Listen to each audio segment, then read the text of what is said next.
My name is Stephen. I'm a pastor and I rank GIMP 4 out of 5 stars. For more reviews, click the link below. Before moving to GIMP, I'd used Photoshop before, but when they went to a subscription basis, I needed something more budget friendly and made the switch to GIMP, which was able to do everything that I needed to do.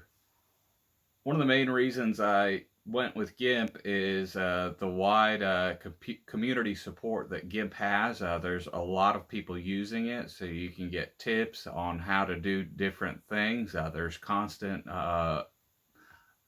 an increase of plugins available, so its usability is always getting increased.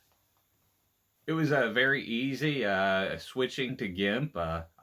It's got a straightforward layout, and there's a lot of support boards, so if there's questions that come up, it's easy to get those answered really quickly.